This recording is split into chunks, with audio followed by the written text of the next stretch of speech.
I started the graveyard shift at Bexley Apartments 6 weeks ago. 12 stories of rusted pipes, damp stairwells, and heavy silence. I was out of options. Rent was overdue, my phone had been cut off, and my previous job at the gas station ended with a smashed freezer door and a week-long fever that left me too sick to show up. So when the ad said, "Overnight janitor needed, no experience required, housing included," I didn't ask too many questions. I packed a duffel bag and showed up the next evening. The building looked tired. That's the best word I can use. Not haunted, not abandoned, just worn out from being alive too long. Like every beam and brick remembered things it didn't want to. Bexley Apartments was built in 1952, and it hadn't changed much since. Yellowing walls, dust that smelled like forgotten basements. The lobby had a broken clock stuck at 3:12, and the bulb above the front desk flickered every few seconds. The superintendent was a short man named Gurney. He met me at the front doors with a ring of keys and breath that smelled like old pennies. His eyes never quite met mine, always dancing somewhere past my shoulder. My room was on the ground floor, tucked behind the laundry room, windowless. Concrete walls painted hospital green. One mattress, one lamp, no lock on the door. Still, it was free and warm. I didn't complain. That first night, I read the front of the clipboard carefully. The duties were what you'd expect. Mop the stairwells, empty the trash bins, wipe down the elevator panels, make rounds every hour. I was used to long shifts, used to silence. I figured this would be easy. But when I turned the page over, I stopped. There were 4 extra rules, handwritten in blue ink, clearly added later. The handwriting was sharp and rushed, like whoever wrote it didn't want to take too long. ... Do not open the door. If a resident asks about an apartment number that doesn't exist, send them to the elevator, press R, and walk away. You are never to quit. If you leave without a replacement, you are still responsible. I stared at the list for a long time. At first, I thought it was a prank, some bored tenant trying to spook the new guy. But the way Gurney looked at me when he handed over the clipboard, there was something tired in his eyes, something hollow, like he had handed over more than just a job. I flipped the page back and forth. No explanation. Just those 4 rules, squeezed at the bottom of the back page like someone had needed to write them quickly. I didn't ask questions. Maybe I should have, but I needed the money. That night, I did my first rounds. The building was silent, the way only old places can be. Every floor creaked differently. The 4th floor had a smell, something like iron and mildew. The 8th floor lights buzzed so loud I could hear them through the stairwell doors. Some apartments had welcome mats or name tags. Others were completely bare, the numbers scratched off. I didn't see anyone that night, not a single tenant. Just a cat sitting in the hallway near 3B. It stared at me without blinking. I nodded at it like an idiot and kept moving. I remembered glancing at my phone, 2:30. I was on the 5th floor, finishing up my round. I had just stepped into the stairwell to start heading down when I heard it. Bare feet, soft, uneven, slapping lightly against the tiles, coming from behind me. I froze. My brain tried to catch up with my body. 2:30. 2 more minutes and it would be 2:33. I turned slowly, heart climbing into my throat. At the far end of the hallway, just barely visible under the emergency lights, was a woman. She stood still, arms at her sides, facing the wall. Her hair was matted. Her clothes looked wrong for the season. A long white nightgown with dark stains near the hem. And her feet were bare. She didn't look up. She didn't move. Just stood there, as if waiting for something. I remembered the rule, the first one. Do not speak. Look down. Keep walking. My mouth was dry. My hands were shaking. I stepped backward, slowly, my eyes fixed on the floor. My boots felt loud, too loud. Every step felt like a question, like I was asking the building for permission to leave. I didn't run. I wanted to, but I walked, one step at a time, down the stairs. The sound of her feet didn't follow, but I felt her, watching me, breathing, maybe. Back in the basement hallway, I pressed my hand to the wall and took a breath. I hadn't believed the rule, not really, but something about her presence felt wrong in a way I can't explain, like she didn't belong to the time I was living in. I finished my shift without incident. At sunrise, I collapsed onto the mattress in my room. I didn't sleep right. My dreams were wet and dark and full of empty hallways. The next night, I found myself checking my watch constantly, dreading 2:33 like it was an appointment I couldn't cancel. I didn't see her again, but the building creaked louder that night. The pipes gurgled longer. The elevator dinged once on its own. And when I passed the stairwell near 5A, I saw a single footprint, bare, damp, leading into nothing. I didn't clean it.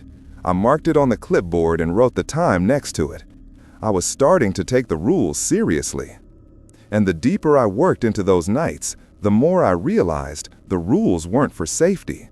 They were warnings, quiet instructions for surviving something that doesn't care about logic, something this building was holding in place, and I had just agreed to become part of it. By my third night at Bexley Apartments, I already knew the rhythm of the building. The vents hissed at 1/4 each hour. The radiator in the first-floor hallway let out a groan at 2:20. The lights on the 6th floor flickered in a pattern I could almost predict. I told myself it was normal in a place this old, but the logic never eased the feeling that something waited between those noises, something patient. I kept my eyes on the rules more than I kept them on my mop. The first one stayed burned into my mind. M, without shoes, do not speak. Look down, keep walking. I reread it before my shift began that night, sitting on the edge of my cot with the lamp humming above me. I even traced the ink with my fingertip, trying to understand why someone would write a rule that specific. Bare feet, a time precise to the minute, and a command that suggested danger if broken. I tried to laugh about it earlier in the evening, told myself the mind gets dramatic when it is tired. But as the night crept on and the building settled into its deep silence, the rule began to feel heavier, like it had weight, like it was waiting to be used. I started my rounds at midnight. The corridor outside my room was warm from the laundry machines. The floors had a faint stickiness from detergent spills, so I took my time mopping. For a while, everything felt normal, or at least as normal as Bexley allowed. Even the shadows behaved. I reached the 3rd floor. There was always a smell there. Damp clay, rust, something thin and metallic, like old blood that had dried on brick. I ignored it, cleaned the handrail, emptied the small trash bin near the elevator, listened to a couple argue behind their door in low, angry voices. Those were the moments I held on to. Human noise, proof that I was working in a real building with real people. I started my rounds at midnight.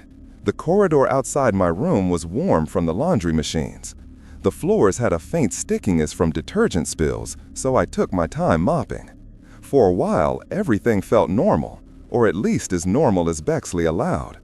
Even the shadows behaved. As I reached the 3rd floor, there was always a smell there.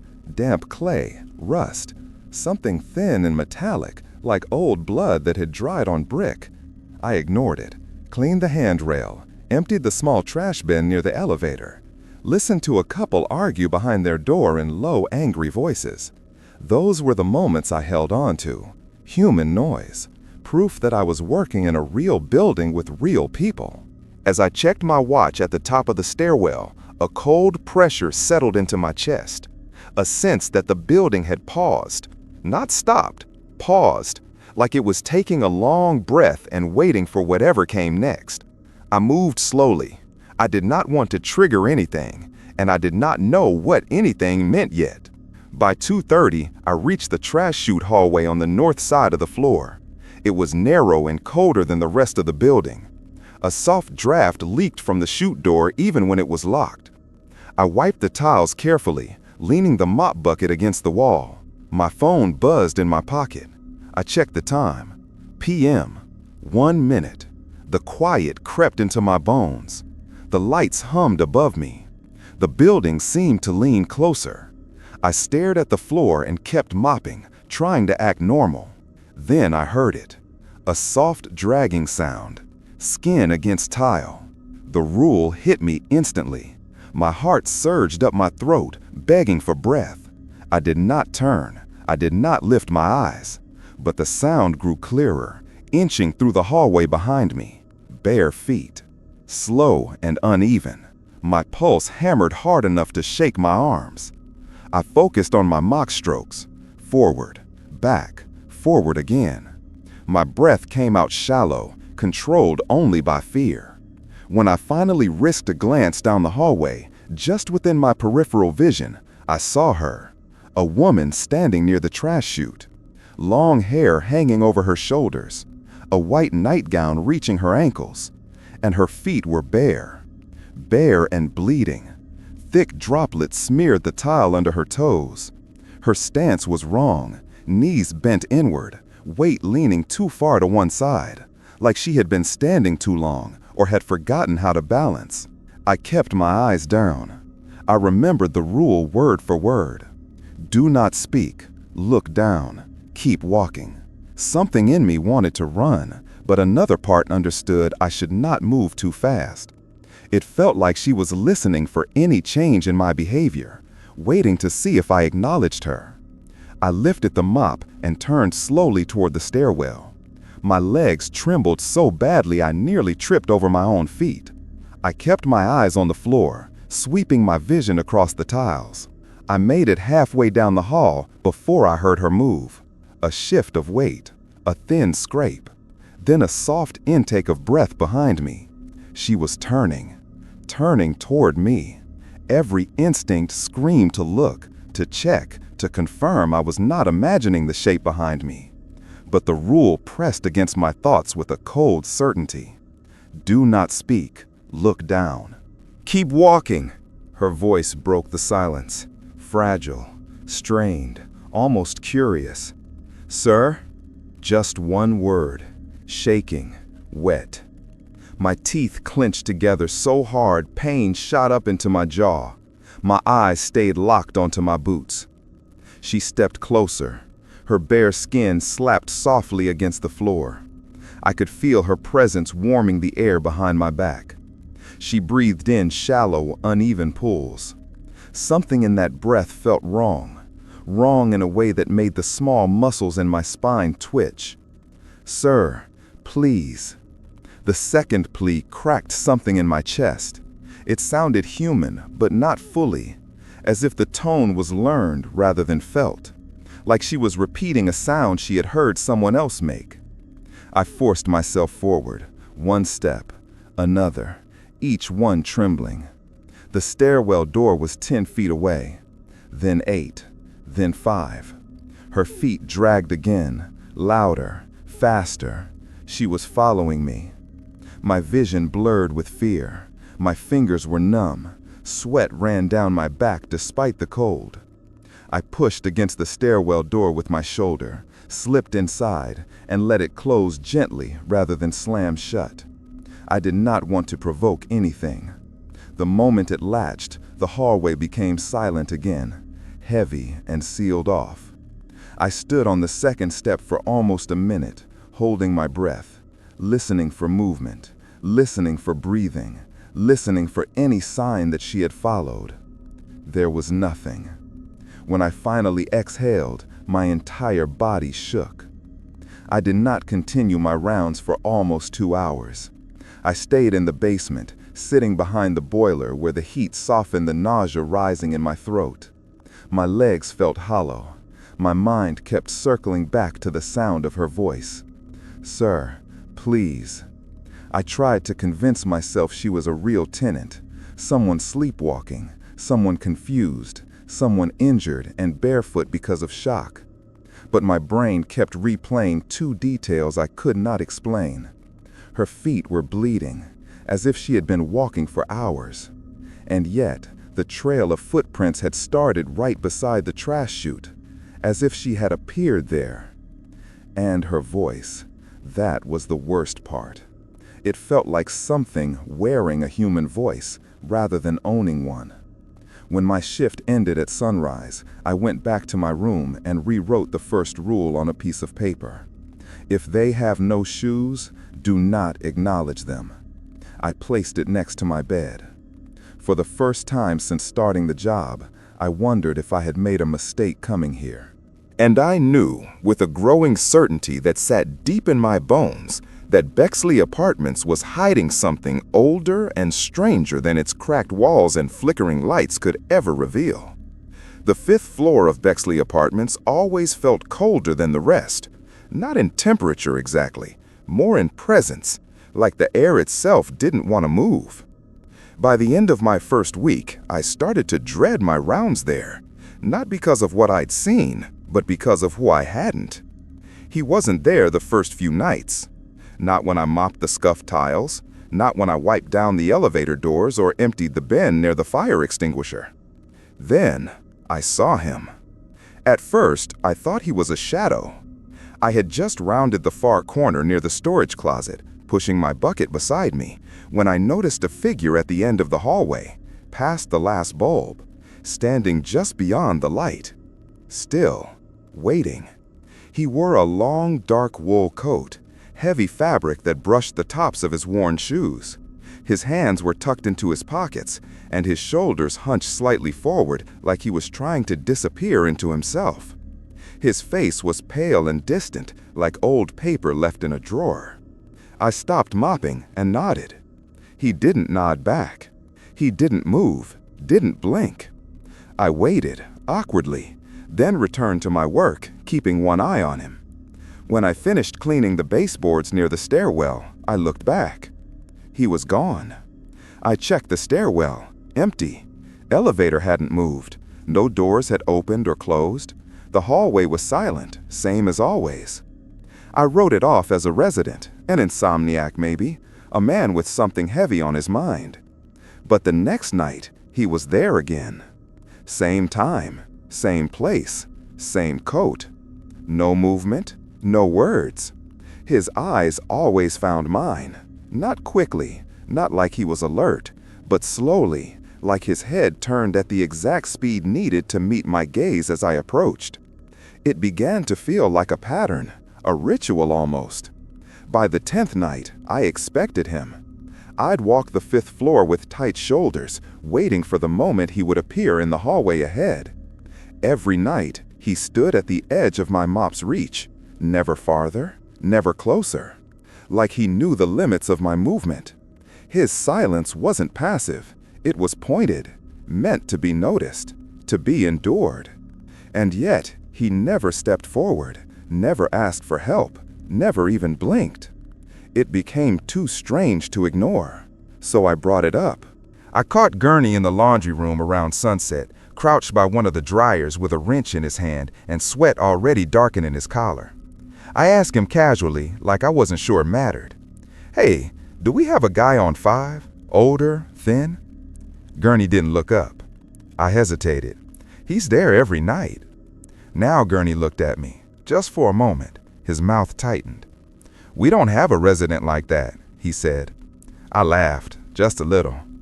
He picked up his wrench and turned back to the dryer. "Keep your rounds." That was all he said. I left feeling colder than when I came in. That night, I brought a flashlight with me, not because the hallway was dark, but because I wanted something solid in my hand, something I could shine into his eyes if he ever moved.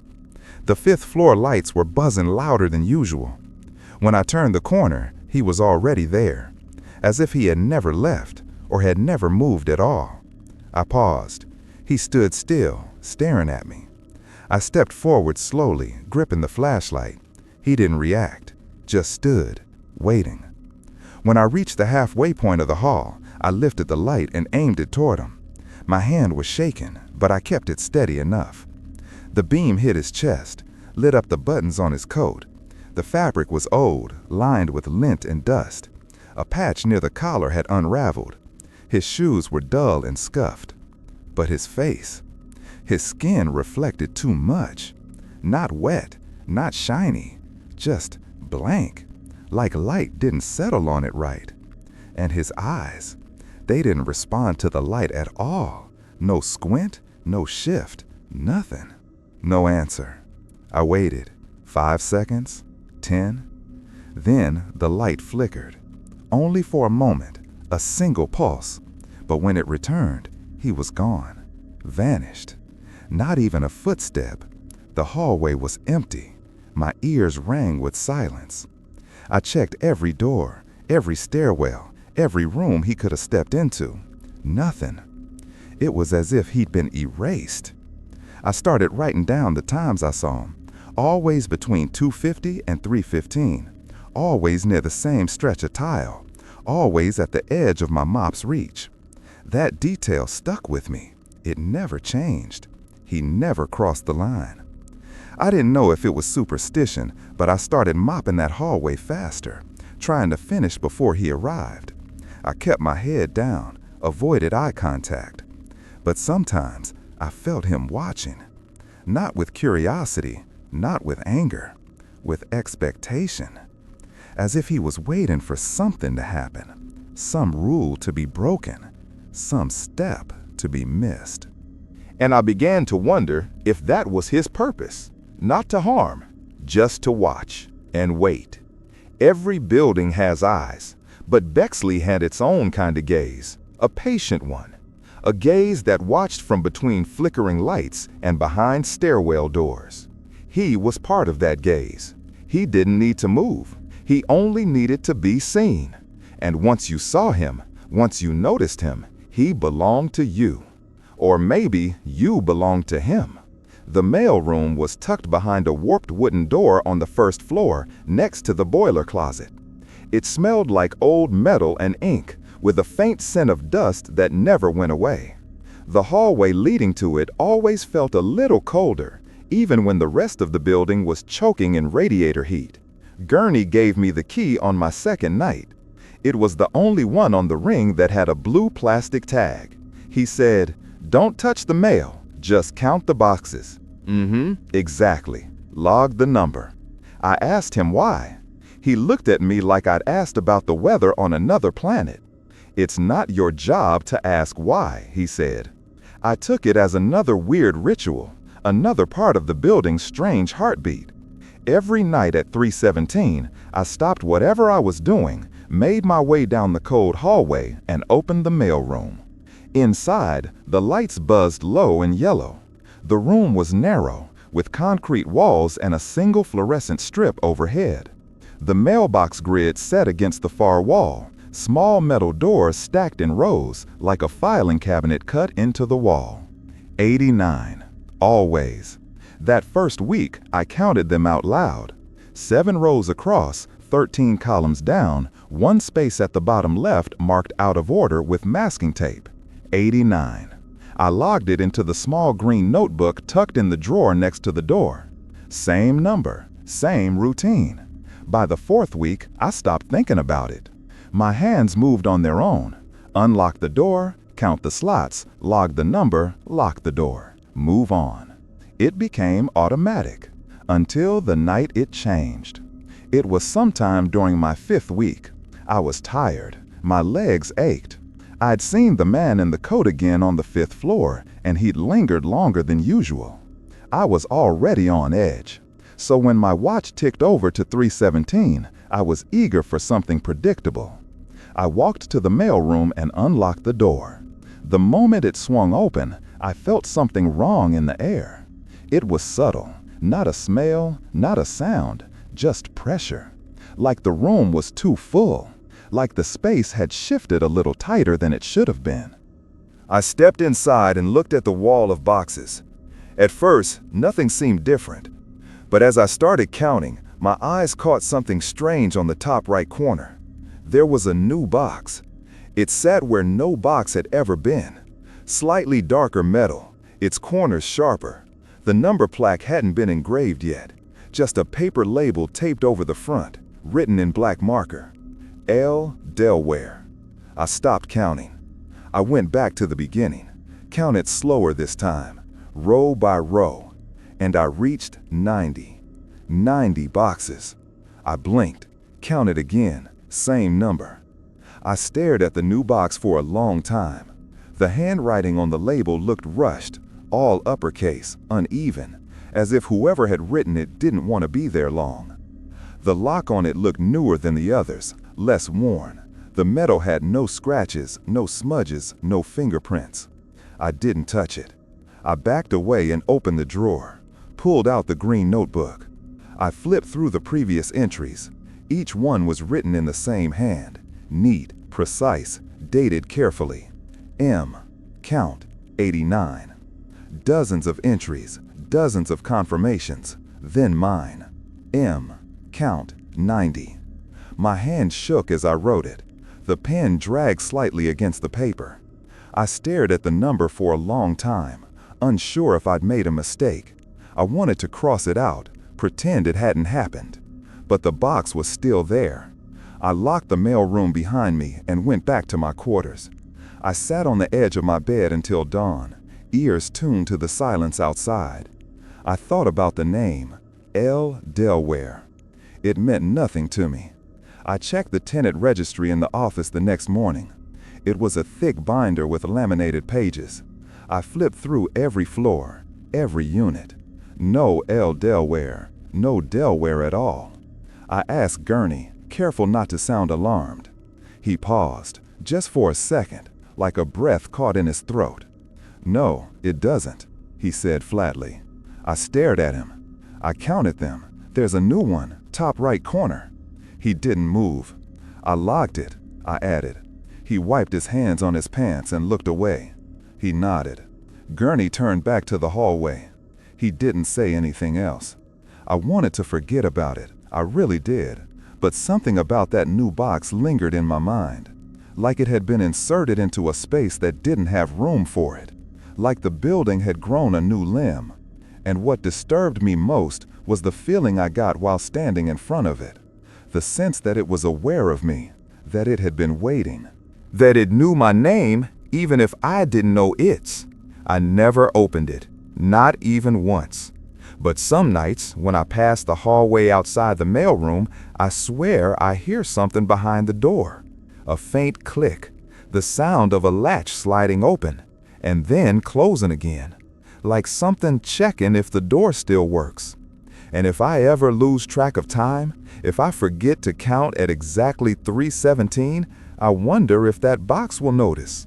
And I wonder what would happen if it did. The boiler room was always the warmest part of Bexley Apartments. The air felt thick and dense, like standing too close to a campfire. I did a routine check. Pressure gauge, valve alignment, temperature consistency. Nothing complicated, but enough to make me sweat under my uniform. That night, the warmth felt different. Heavy in a way that pushed against my ribs, like the air carried weight instead of heat. I crouched near the main valve, flashlight in my hand, watching the dial tremble slightly from the rumble of old machinery. The pipe beside me shuddered, then settled. Everything looked normal, even if it didn't feel normal. I stood up, wiped my forehead with the back of my hand, and stepped toward the hallway. That was when the power flickered. The overhead lights dimmed until they were nothing but glowing threads, then flared again in a sharp burst that painted the hallway in a pale, trembling light. My eyes strained against the shift. I froze. Power outages weren't unusual in buildings this old, but flickers like that were different. They felt intentional, precise. The hallway stayed lit in a sickly pulse for a few seconds. Then the buzzing started, a low electric hum that grew out from the walls themselves. The elevator dinged. I wasn't anywhere near the call button. I turned slowly. The elevator doors slid open with a soft scrape. The interior light flickered, making the shadows stretch unnaturally along the floor. I lifted my flashlight and aimed it inside. I wish I hadn't. A man stood in the elevator, or at least something shaped like a man. He wore what looked like a plain gray shirt and slacks. His hands hung loosely at his sides. His posture was stiff but human enough to fool someone from a distance. But his face was wrong. From chin to brow was smooth, blank skin. No mouth, no nose, no eyes. Just a flat surface that reflected the flickering light in a dull sheen. His head tilted slightly, as if he was trying to see me without having the parts that allowed sight. My throat locked. The air in my lungs felt trapped. Every instinct in my body urged me to run, but fear pinned my legs to the concrete. The elevator hum deepened. The figure shifted. One step forward. Barely a movement, just a lean of the shoulders, but enough to snap whatever hold fear had on me. My fingers loosened and my flashlight slipped from my hand. It clattered across the floor and rolled, the beam spinning wildly until it pointed at the far wall. The second the light left him, I flinched and reached down to grab it again. My hands shook. I nearly dropped it twice. When I finally lifted the flashlight and pointed it back at the elevator, the beam cut through the flickering hallway. The elevator was empty. No figure, no imprint, no sign that anyone had been there at all. The interior was still, silent, waiting. The doors remained open, like the elevator expected me to step inside. I didn't move. Not at first. Not until my breath returned in a shaky rush and my heartbeat slowed from a frantic pounding to something manageable. I backed away from the elevator doors until my shoulders pressed against the boiler room wall. I forced myself to watch as the hallway light steadied. The buzzing faded. The temperature shifted back to the familiar, oppressive heat. Finally, after what felt like minutes, the elevator door slid shut. The ding echoed sharply, bouncing off the narrow walls. I leaned my head back and closed my eyes. My breathing was uneven. My palms were wet. My knees felt hollow, like they could give way if I moved too fast. I tried to make sense of it. Maybe the heat was messing with me.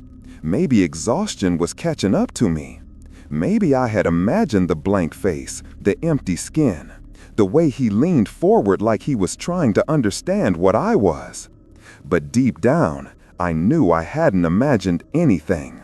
There had been something in that elevator, and it had been looking at me without eyes. I left the hallway quickly after that, making sure not to turn my back to the elevator until I reached the corner. Every shadow felt too long. Every vibration in the floor felt deliberate. I finished my rounds in a daze. My hands shook when I wrote the time on the clipboard. When my shift ended, I went straight to my bed and sat there in the dark, replaying everything I had seen. The blank skin, the tilted head, the slow, deliberate step, the elevator opening on its own, and the way the room felt full, crowded even, until the moment I dropped my flashlight.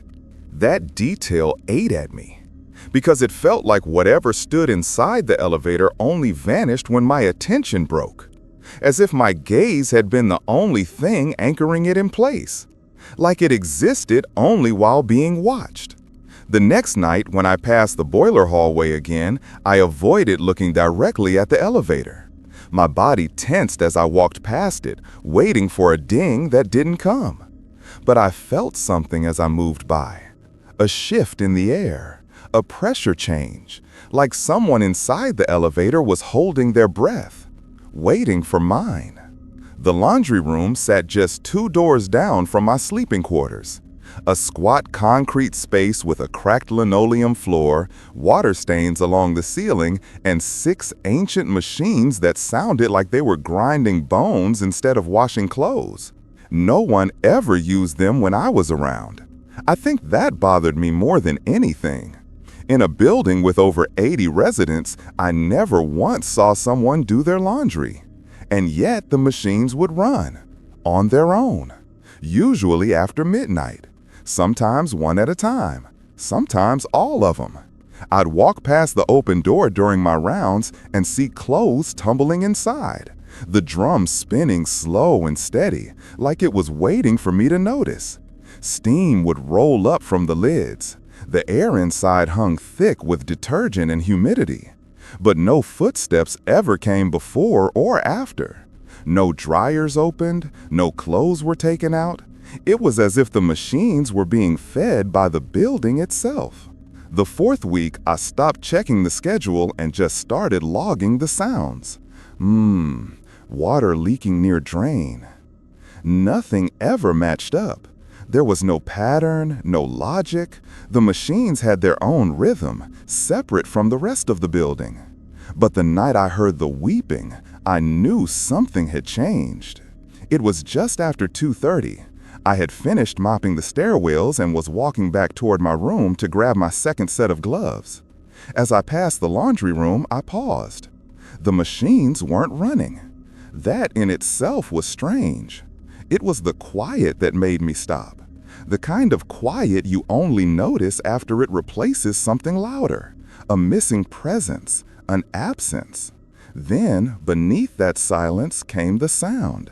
Soft, wet, choked, crying. At first, I thought it was a pipe, one of the older vents groaning under pressure. But the sound had shape, breath, emotion.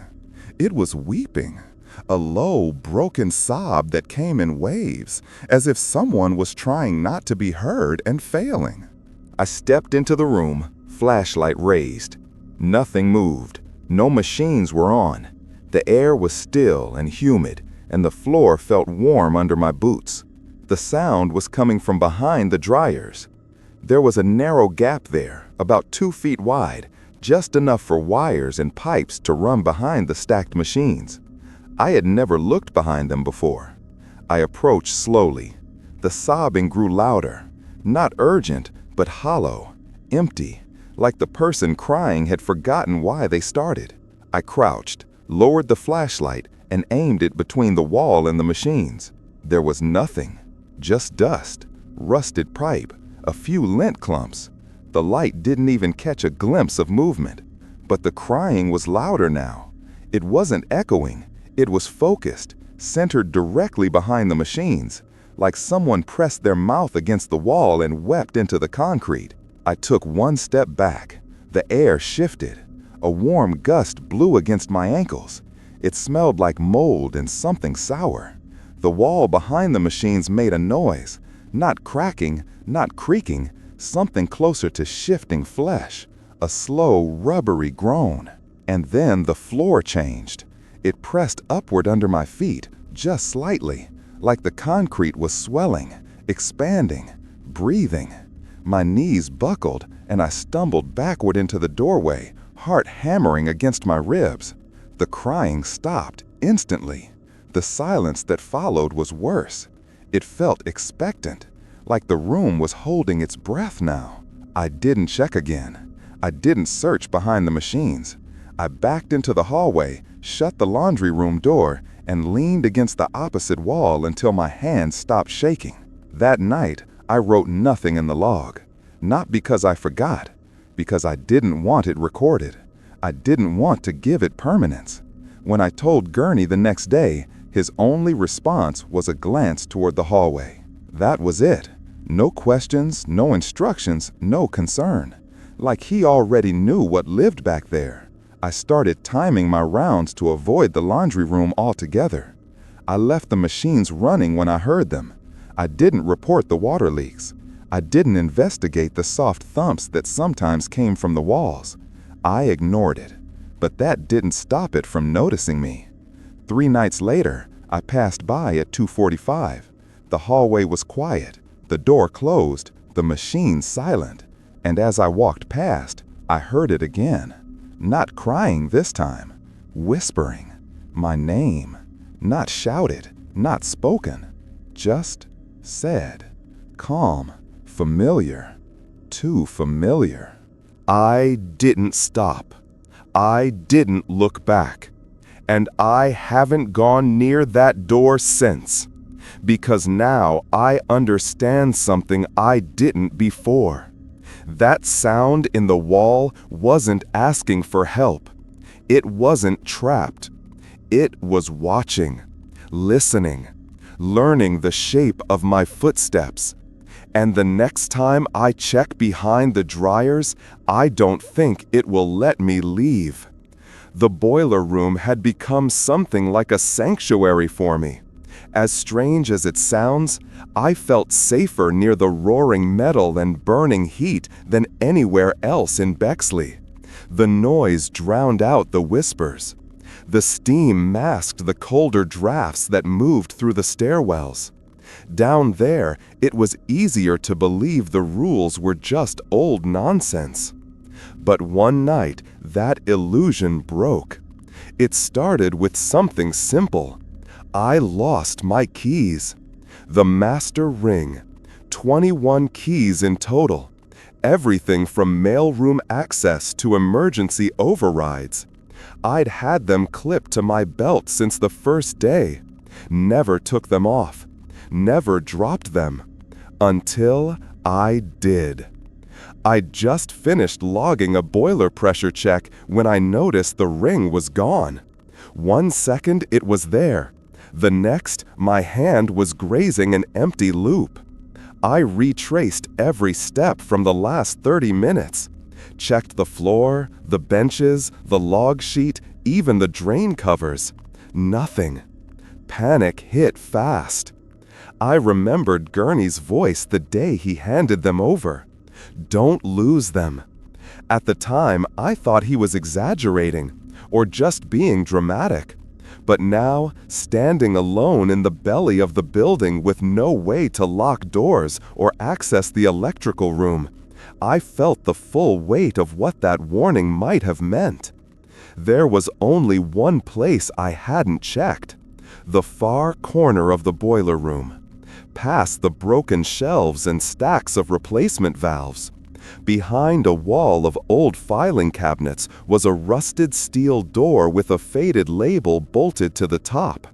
Corridor B. I had never opened it. In fact, I hadn't thought about it in weeks. The door didn't appear on the building's floor plan. I'd looked once early in my shift rotation, just to get a sense of the layout. There was no Corridor B. Still, I thought maybe I dropped the keys near it. Maybe they slid under the door. I moved the cabinet with both hands. Dust coughed into the air. My throat burned. The door handle looked like it hadn't been turned in years, but it gave with a soft creak and a moist pop. Like something sealing it shut had finally let go. Behind the door was a hallway I'd never seen. Long, narrow, and dimly lit by overhead bulbs that pulsed faintly. The light wasn't flickering, it was breathing, rising and falling in soft waves. The walls were a mottled brown-gray color, moist in spots. As I stepped inside, I noticed something else. The walls weren't flat. They pulsed, slowly, like veins beneath skin, expanding and contracting in rhythm with the lights. I should have turned back right then, should have shut the door and walked away. But my keys were somewhere inside. I could feel it. The hallway smelled like wet copper, blood and earth and mildew, all wrapped together in a thick dampness that clung to my face. The concrete underfoot was uneven, slick in places where the moisture had pooled. Every step echoed, but the echo didn't fade like it should. It stayed close, like the hallway was folding sound back in on itself. I kept moving. The further in I went, the warmer the air became. Not like the boiler heat. This was different. It was humid, organic. At the end of the corridor, I saw a shape. A small metal ring, half buried in the corner, near a patch of wall that seemed to swell when I got close. I crouched and reached out, but paused just short of touching it, because the keys were wet, dripping actually, not like they had fallen in water, like they had been inside something. The ring itself was intact, but the metal had an oily sheen, thick and dark, like fluid that hadn't seen air in years. I picked it up, holding it with 2 fingers, trying not to gag from the stench that clung to it. Then I heard it. A sound from behind the wall. Not movement, not pipes. Breathing.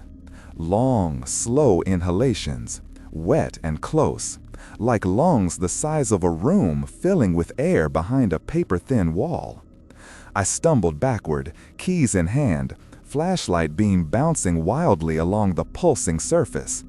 And then the walls responded. They rippled. A slow wave passed along both sides of the hallway, like muscle twitching under skin. The concrete buckled in tiny rhythmic pulses, the light bulbs above swinging slightly in their sockets. I turned and ran. I didn't care about slipping, didn't care about what the hallway was or where it came from. I ran, ducking low, one hand on the wall to keep balance. The breathing grew louder behind me, more urgent, like it had noticed, like it wanted me to stay. I burst through the boiler room door and slammed it shut behind me. I pushed the filing cabinets back into place, shaking, fingers raw from gripping the ring too tightly. Then I sat on the floor and stared at the keys in my hand for a long time. They didn't look the same anymore. The metal was slightly darker. The tag labels had warped, like they'd been soaked and then dried in the wrong shape. One of the keys had a faint scratch on it that hadn't been there before. A symbol maybe, but I couldn't tell. I washed them in the sink 3 times before I clipped them back onto my belt. That night, I didn't sleep. I left the light on and sat with my back to the wall, listening to the pipes above my head groan and creak. And when I finally closed my eyes, I dreamed of that corridor, of the walls pulsing like lungs, of a mouth that had no teeth, just soft, wet stone, and the feeling that something in Bexley had opened a door inside me as well, and it was waiting for me to come back. Every building has that one door, the one people walk past without looking at. At Bexley, it was Unit 4C. It sat at the end of the 4th floor hallway, past the cracked window and beneath the buzzing emergency light that never stayed fully lit. The door was pale gray, more faded than the others. The numbers were missing, stripped away, but you could still see the outline where the brass numerals had once been screwed in. 4C. I had passed it dozens of times during my rounds. Always quiet, always closed. The doorknob coated in a thin layer of dust no one seemed interested in wiping off. I figured it was one of those long-abandoned units. Maybe water damage or asbestos had rendered it unsafe. That's what I told myself anyway. Until the giggling started. The first time I heard it, I was heading up the stairwell between the 3rd and 4th floors, mop over my shoulder, watching the cracked walls as I climbed. I paused on the landing when I heard it, high-pitched, quick, sharp, a child's laughter. Not the joyful kind, the kind that comes after a secret is told. It drifted through the hallway like fog. I stepped quietly onto the floor, expecting to see someone. Nothing. The hallway was empty, quiet, except for the sound of soft shuffling footsteps coming from behind the door of 4C. Then another laugh, right behind the door. I walked toward it slowly, unsure what to expect. My hand hovered near my radio, not because I thought I'd need backup, but because I wanted to know I could call for it. I stood in front of the door and leaned close, ear to the faded wood. There was movement inside, not heavy, not hurried. Just soft footfalls, circling slowly, followed by short bursts of laughter. It sounded like more than one child, at least 2, maybe 3. Then something knocked 3 times from the inside. I jumped back, heart thudding in my throat. The peephole caught my eye. It was cloudy, but still intact. I leaned forward and looked through. At first, I saw nothing, just a dim room, faintly lit by light leaking in from a boarded-up window. Then something moved across the frame, a quick blur of shadow, small. I blinked. Another blur, this one slower, a shape like a child, crawling instead of walking, its limbs oddly bent, its head tilted at an unnatural angle. I backed away. The laughter stopped. Dead silence. I radioed Gurney. "Hey, you copy? I'm on 4. A long pause. Then static. Then his voice. "I'm hearing things inside. Movement. Laughter." Another pause. His voice was flat. Not surprised. Not confused. Just final. "I think someone broke in," I said. "No," he said. I stood there, hands shaking slightly, radio still raised to my mouth. His response was quiet, measured. "We sealed that apartment 12 years ago." Silence. The line went dead. I stood there for a long time, staring at the door. 12 years. My eyes drifted back to the peephole.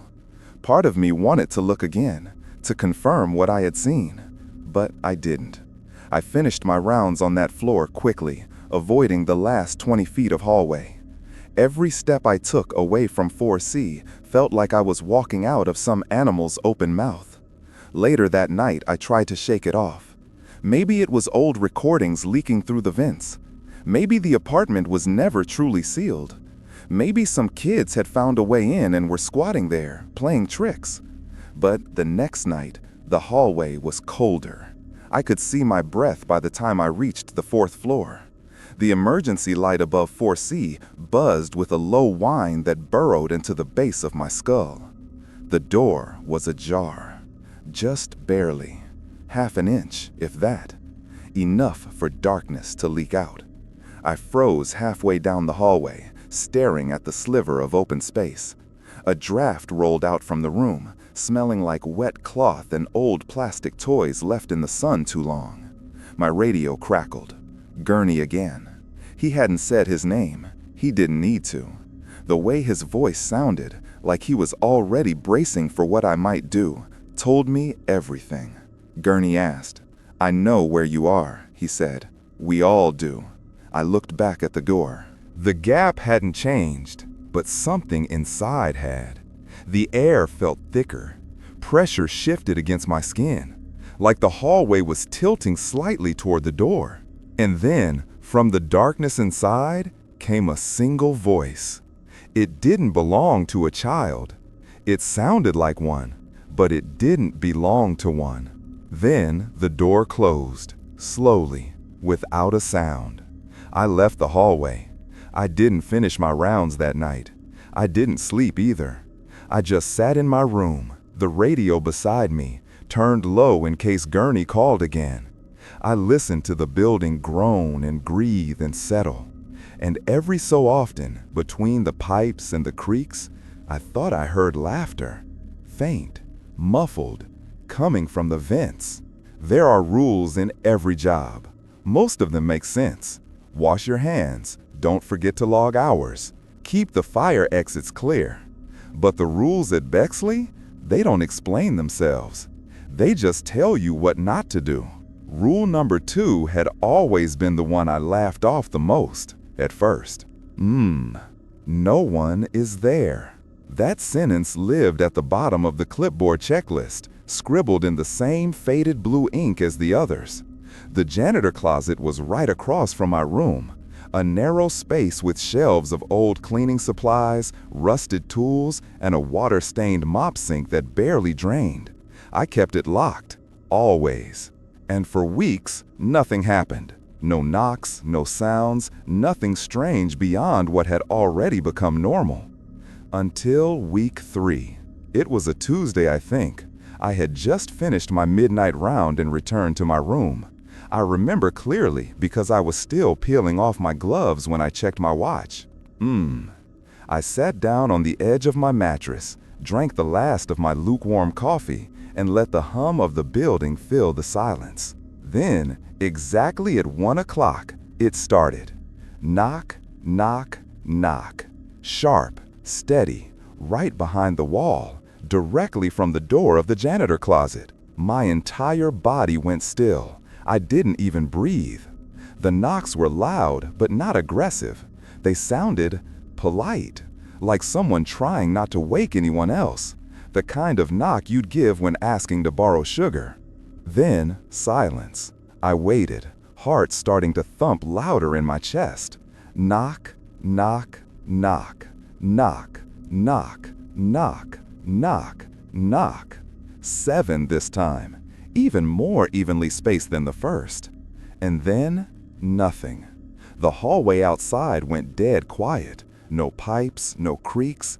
Even the buzzing light near the laundry room faded slightly. I checked the time again. 2 more minutes until the rule expired. I sat perfectly still, ears straining toward the door. Nothing. No footsteps, no voices, just silence so complete it made the air in the room feel thicker. By 1:05, my hands were sweating. I wiped them on my pants, stood, and walked toward the door. Every step felt like it might set something off.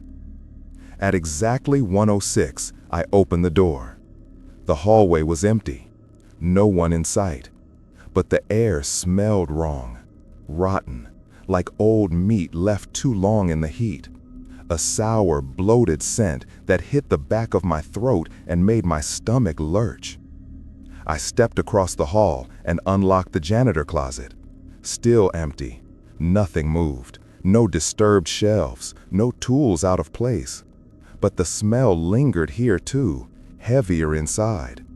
I had to breathe through my mouth just to keep from gagging. Something had been here. I locked the closet again and went back to my room, watching the hallway behind me as I walked. The next night, I didn't sit near the door. I stayed in bed, flashlight on, eyes fixed on the time. At 1:06, the knocking came again. 3 knocks. Pause. Then 7. Each one exactly like the night before. Exact same rhythm, exact same placement. I didn't move. I didn't breathe. And again, at 1:06, I opened the door. Nothing. But this time, there were footprints. Faint, damp, bare feet, pressed lightly into the dust on the tile floor. The pattern curved slightly, as if someone had been pacing in front of the closet, waiting. I stared at them, pulse thudding behind my eyes. Then something strange happened. The footprints didn't lead away. They didn't stop at a doorway or trail off toward the stairwell.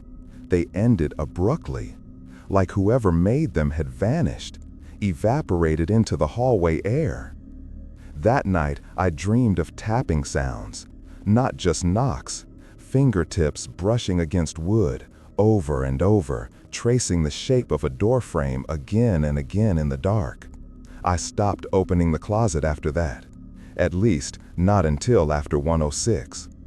Some nights, the knocking came back, always in the same rhythm. 3, then 7, never more, never less, and always within that 5-minute window.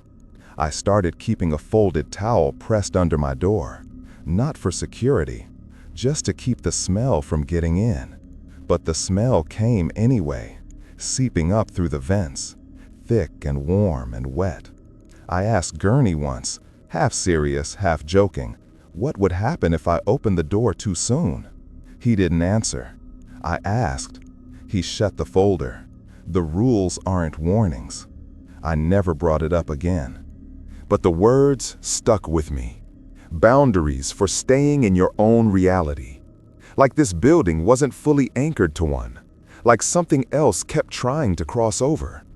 And that closet, small, unimportant, filled with bleach and broken brooms, was part of the crossing point. Now, every night before my shift, I check the closet.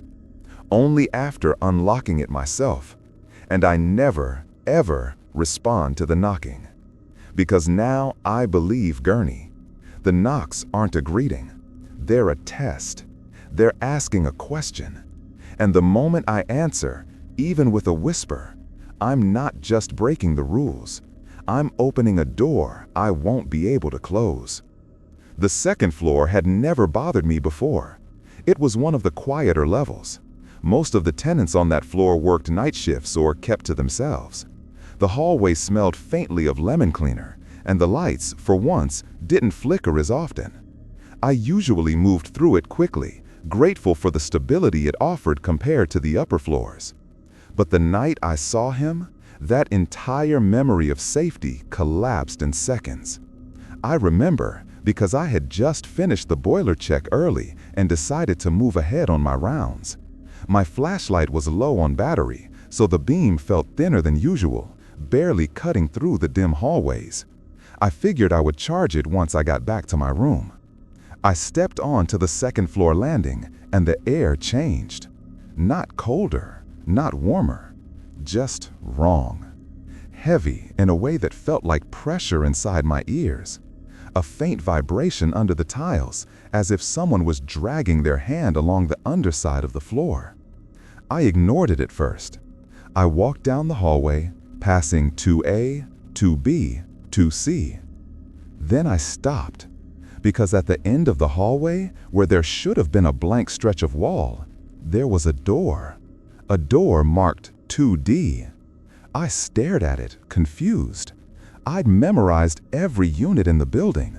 Each floor only had 4 apartments until you reached the 6th, where the layout changed. There was no 2D. There had never been a 2D. I lowered my mop slowly. As I stood there trying to make sense of it, something moved beneath the door. A shadow, long, thin, dragging itself along the floor. Then a hand slipped into view. Pale, bent, fingers stretched too far backward, as if the joints had rotated in the wrong direction. The fingertips pressed into the tile, scraping lightly, making a soft whispering sound. My throat tightened. I stepped back, heart pounding. The door creaked open. Only an inch, but enough. Enough to reveal something crawling out. He wasn't walking. He wasn't even trying to. He dragged himself forward with a jerking, twisted rhythm, his limbs bending in ways that made my bones ache just watching. His back arched upward, ribs visible through skin that looked thin and damp. His head hung low, tilted sharply to one side, mouth open wide in a silent, gaping expression that looked more like a dislocated scream than anything human. I tried to inhale, but the breath caught in my chest. He crawled fully into the hallway now, hands and feet hitting the ground wrong, as if each joint belonged to a different creature. His elbows bent the wrong way, his knees scraped sideways, his spine twisted with each movement. But his face was the worst part. His eyes. They locked onto mine the moment his head jerked up, wide, unfocused, yet razor sharp in their awareness, like he was seeing me and something behind me at the same time. For 1 second, we just stared at each other. Then he lunged, not toward me, but toward the stairwell. He moved fast, much faster than I thought something crawling could. His body twisted and contorted with each pull, disappearing under the metal stair frame with a series of frantic, silent movements. I stumbled backward, gasping, nearly dropping my flashlight. My skin crawled as the sound of his limbs scraping against the concrete faded into the darkness below. Silence returned, except for my breathing. Shallow, rapid, uncontrolled. I forced myself to look back down the hallway toward the door labeled 2D. It was gone. In its place was the blank stretch of wall I had always known. No hinges, no marks, no frame, just paint and plaster. I checked again, walked up and pressed my hand to the wall. Solid, cold, no seams, no outline, like the door had never existed at all. I stood there for almost a full minute, trying to calm my shaking hands. I wanted to believe I had hallucinated it, that exhaustion had finally caught up to me. But I could still feel the vibration in the floor where he had crawled. I could still hear the scrape of his joints bending the wrong direction. I could still see the way his eyes locked onto mine with an intelligence that did not belong in a body shaped like that. I reported it to Gurney during his morning rounds. "There's no 2D, he said without looking at me. He sighed, rubbed his forehead, and leaned against the doorframe of the supply closet. "Look," he said quietly. Sometimes the building remembers things, rooms, people, layouts it used to have. I stared at him, stunned. He continued, voice even lower now. When the building shows you something that isn't there, you don't go near it. And if something comes out of it, you stay out of its way. That thing, I started. His eyes flicked up sharply. Don't call it anything, he said. Don't name it. Don't acknowledge it. I swallowed hard. Gurney didn't answer. He just walked past me, patting my shoulder once, lightly, like a warning disguised as sympathy. That night, I avoided the second floor entirely. But as I passed the stairwell between floors, I caught something out of the corner of my eye. A hand. Pale, thin, bent in the wrong direction, pulling back into the darkness beneath the stairs the moment I looked. I hurried up to the third floor, and I didn't look down again, because I knew something had been watching me ever since that night. Not walking, not standing, crawling, waiting for the next time the building remembered a door that should not exist.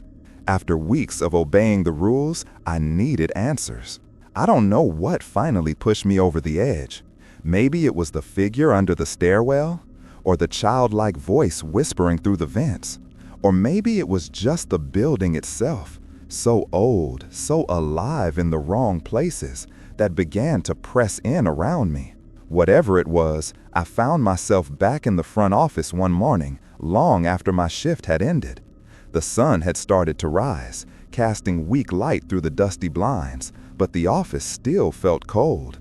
Gurney wasn't there. He was usually gone by dawn, slipping off into whatever place he disappeared to during the day. He never told me where he went. I stopped asking. The keys hung from my belt, heavy and damp with sweat. I stood in front of the old filing cabinet behind the desk, staring at it. It was older than everything else in the room. Dented metal, paint flaking along the sides, the drawers squealing when opened. I'd never been told to check it. I'd never seen Gurney use it, but I knew what it held. Resident records, paper files, nothing digital. I thought he was just being old-fashioned. Now I wasn't so sure. I opened the top drawer and began flipping through the tabs. Each folder was labeled by unit: 1A, 1B, 1C, 2A, 2B. Some names I recognized, others I didn't. Some had multiple occupancy records, stretching back years, even decades. The paper inside was yellowed, brittle. Some of the files were typed, others handwritten. I flipped through page after page. Dates, rent payments, move-in forms, complaints. And then the oddities began. Some names had been violently scratched out, not with a single stroke, but scribbled over repeatedly with thick black ink, deep enough that the paper tore in places. Other names had been written over, different handwriting, different pens, like the identity of the tenant had been rewritten. The deeper I went, the worse it got. One folder had nothing inside but a Polaroid of an empty hallway. Another contained a child's drawing taped to the page, crayon scribbles of a long hallway filled with doors, and a black figure standing at the far end. I kept flipping, my hands starting to sweat, my chest tight with something I couldn't yet name. Then I found it, tucked in the very back in a section with no labeled tabs. A folder with no unit number, just a name in faded blue pen: L. Delaware. The same name I'd seen in the mailroom weeks ago, the box that had appeared without warning, the one no one would speak about. My fingers trembled as I opened it. Inside was a single page. Resident information form, Bexley Apartments. Date of move-in, October 3, 1949. Unit, handwritten, 5D. Name, Louis Delaware. Age, 32. Occupation, research. Notes, illegible. At the bottom, where the move-out date should have been, was one line typed in fading black ribbon: moved out, unknown. Beneath that line, someone had drawn a circle in red ink. Inside the folder's pocket was a photograph, It had been partially scorched. The edges were curled and blackened, but the center remained. A man in a suit, pale, thin, standing in front of what looked like the boiler room door. His face had been burned away. The flame had eaten only the portion where his features should have been. I sat back in the office chair and stared at the file, heart pounding. There was no Unit 5D, not anymore. But the building had clearly remembered it, just like it remembered 2D, just like it remembered whatever lived behind the laundry room wall. And just like those, the name L. Delaware had returned. I checked the back of the folder for any more notes. There was one, scrawled in pencil, barely legible. Do not deliver. Return unopened. I closed the file and shoved it back into the drawer. The room felt smaller now, closer. I locked the cabinet. I didn't tell Gurney. He already knew. But that night, I avoided the mailroom entirely. I didn't do the 317 count. I didn't touch the green notebook. I didn't look at the mailbox labeled L. Delaware. Because I understood something new now. This building didn't forget. It erased. But sometimes, the things it tried to erase found their way back. And when they did, they weren't content to remain inside old files or behind locked doors. They wanted to be delivered, seen, named. And once a name returned, it didn't leave again, not until it had something new to replace it. I used to trust the stairs. No matter what else happened in this building, the strange figures, the whispering vents, the flickering elevator, the stairwells were consistent, solid, cold, predictable. But I lost that comfort during my 6th week. It started small, a single misstep, a brief moment of confusion. I had gone up from the 3rd floor expecting to reach the 4th, same as always. The light above the stairwell door was still flickering, and the hallway had the same low hum I'd come to expect from the warped ceiling panel near 4A. Except, when I stepped out, I didn't recognize where I was. The walls were a soft, muted blue, faded, peeling in places. No apartment numbers on the doors. No familiar smell of radiator heat. Just a long, narrow hallway that felt like it had been forgotten. The lights overhead were off, not dead, just absent. Wires dangled loosely where fixtures should have been, some cut clean, others frayed and curled like something had chewed them. The tiles under my boots were slightly different too. Not the beige and brown checker pattern of the other floors, but a dull, grimy white, scuffed and stained like the soles of many feet had dragged themselves down this hallway, feet that no longer passed through the regular stairwells. I stood still for a moment, breathing shallowly. Then I turned around to check the stairwell door. There was no number on it, no floor indicator, no emergency instructions, just a blank gray slab of steel with a handle that felt unusually cold when I touched it. The hallway behind me remained silent, but the silence wasn't empty, it was crowded, as if dozens of eyes were watching from behind those numberless doors. I walked forward slowly, not wanting to call attention to myself. The hallway was longer than it should have been, much longer. I counted 9 doors on the left, 7 on the right. That wasn't right. The 4th floor only had 4 apartments. This space didn't exist on any floor plan I'd ever seen, not in Gurney's maps, not in the emergency diagrams posted near the exits. And yet, here I was. I turned back to the stairwell, heart pounding, and retraced my steps. I descended the same flight I had come up, 2 floors down for good measure. When I emerged, I found myself on the 2nd floor, exactly where I should have been. The normal hallway, familiar door numbers, fluorescent hum, faint lemon cleaner in the air. I tried to convince myself I had just made a mistake, taken a wrong turn, lost track of time. But it happened again the next night, and again the night after that. Never at the same time, never from the same floor. Sometimes it was going up, sometimes down. But the pattern became clear. The building was shifting. Not all the time, just in moments. Moments when the lights buzzed a little too loudly, when the stairwell air felt heavier, when the handrail under my palm grew warm, like someone had just touched it seconds before me. I started carrying chalk in my pocket, white, fat, like the kind teachers used on old blackboards. Neat, clean, always on the left side. That way, I could track where I'd been, what was real. But some nights, the marks disappeared. Not smudged, not worn away. Gone. Wiped completely clean, as if the wall had never been touched. Other times, I'd find marks I hadn't made. Loops, circles, thin slashes in blue or yellow chalk.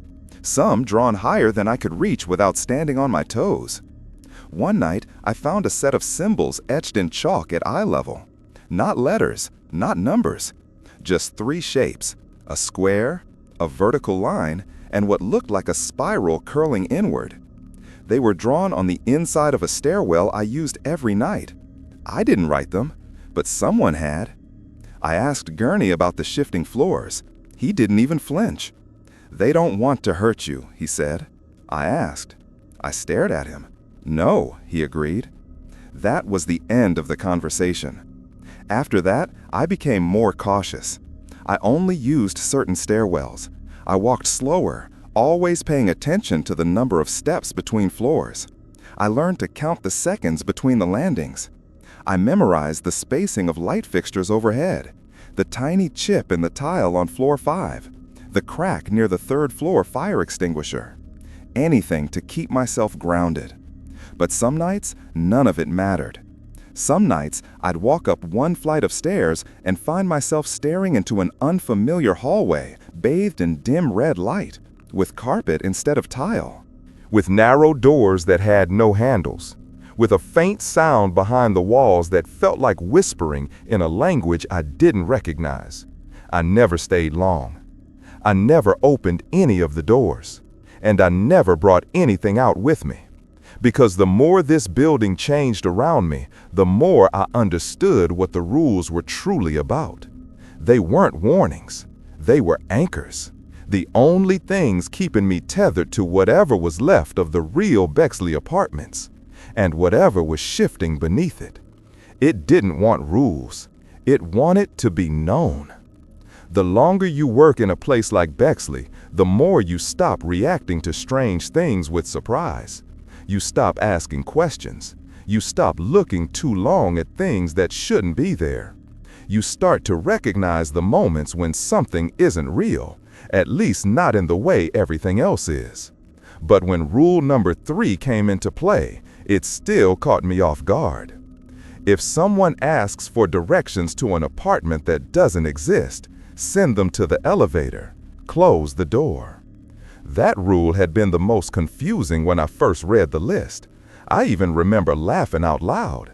What kind of building had an R floor? What kind of person asked for apartments that didn't exist? The building had been quiet that night. No knocks, no shifts. The air felt oddly still, as if everything had paused. I was mopping the lobby floor, letting the repetitive motion calm my nerves when the front door opened. That was strange on its own. Residents usually didn't come in or out after midnight. The front entrance required a code or key fob, and I hadn't heard the buzzer. He stepped inside like he belonged there. A man in his late 50s maybe, pale, drawn skin, gray hair combed back neatly, clothes that didn't quite match the weather, thin slacks, a wrinkled white shirt, and polished shoes, even though the wind outside had been howling for hours.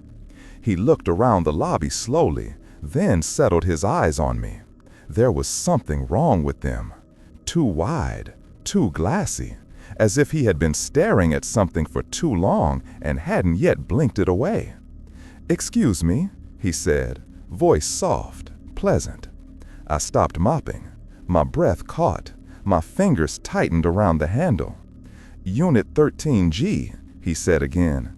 I stared at him, every part of me frozen except for the sudden pounding in my ears. There are only 6 floors at Bexley. No G-Wings, no Unit 13G, not even close. And I remembered the rule, clear as anything. If someone asks for directions to an apartment that doesn't exist, send them to the elevator. Press R, close the door, walk away. I nodded slowly, setting the mop down. Of course, I said, voice barely steady. He smiled, not warmly, not even politely, just an expression meant to mimic agreement, like he had learned it rather than felt it. I led him across the lobby. The elevator dinged as we approached. I hadn't pressed anything. He stepped inside without hesitation, standing right in the center of the car with his hands folded neatly in front of him. He didn't speak again. I reached in and pressed the R button. It glowed a faint red. There was no R on the official elevator panel, at least not one I'd seen before that night. The door started to close. I stepped back. The man looked at me as it shut, his eyes still wide, still wrong. And then the screen above the door lit up. It didn't say 1 or 2 or anything between. It said B1, then B2, then B3. It was going down, below the basement, below the boiler room, below everything I had ever seen or cleaned or mapped in this building. I watched the numbers fall until the screen blinked and turned off entirely. The elevator never came back up that night. I sat in the lobby for nearly 2 hours, watching the doors, waiting for the ding that would tell me he was returning. But it never came. Eventually, I finished my rounds. The next morning, I brought it up to Gurney. I didn't mention the man. I didn't mention the floor. He didn't even look up from his clipboard. That's what it's called. I stared. He shrugged. I let that hang in the air for a long time before I asked the next question. He finally met my eyes. Not a floor. That was all he said. I've thought about that night every day since. The way the man moved, the way he spoke, the way his eyes didn't blink. He didn't seem lost. He didn't seem scared. He seemed inevitable. And the worst part? I think he'll be back. Not because he forgot something, but because wherever that elevator took him, it didn't want him either. By my 7th week, I had learned to notice the smallest changes. A new scuff on the floor that hadn't been there the night before. A light fixture that flickered out of sync. A shift in the air pressure that made your ears ring just enough to notice. At Bexley, those small things meant more than they should. They meant the building was changing again. But nothing I'd seen prepared me for the red door. It appeared during a routine sweep of the 5th floor. I had just finished cleaning near the stairwell and was making my way past Unit 5B when I stopped. There, between 5B and 5C, where I knew with absolute certainty there had only been blank wall, stood a door. It was unmistakable, tall, narrow, painted a deep, wet red. The kind of red that didn't look dry, even though it probably should have been. It looked as though someone had finished painting it seconds before I arrived. Fixed streaks ran down the panels, slow and heavy like blood sliding down tile. My first instinct was to look around, but the hallway was empty. No one had passed me on the stairs, no smell of paint, no tools, no drop cloths, nothing to explain how a new door could appear in a building this old without a sound. I approached slowly, my boots sticking faintly to the floor as if the hallway itself was reluctant to let me get closer. I stopped just short of touching it. There was no number on the door, no handle at first glance. But then I saw it, slightly recessed into the wood, a knob made of tarnished brass. Faint green oxidation curled around the edges like rusted veins. I reached out, not because I wanted to, because I felt pulled toward it. The second my fingers grazed the knob, I stopped. It was ice cold and vibrating, a steady, low tremor that passed into my bones, rattling my teeth ever so slightly. Then I heard it, a growl, from the other side of the door. Not loud, not aggressive, but continuous. A low, gurgling sound that vibrated through the knob and into my wrist. It didn't sound like a machine. It didn't sound like an animal either. It sounded like hunger, like breathing through too many teeth. I pulled my hand back. The moment I did, the pressure in the hallway changed. My ears popped. The overhead lights dimmed, just slightly, like something behind the door was drawing energy from the walls themselves. I stepped away, and I left. I didn't finish my rounds. I didn't log anything. I walked straight back to my room, shut the door, and sat on the bed for over an hour, listening. No footsteps, no creaks, just the faint ringing in my ears from the pressure that still hadn't fully faded. The next morning, I brought it up to Gurney. He didn't ask what kind. He didn't ask what color. I waited for more, but that was all he said. I finally asked. He leaned back in his chair and rubbed his face with both hands.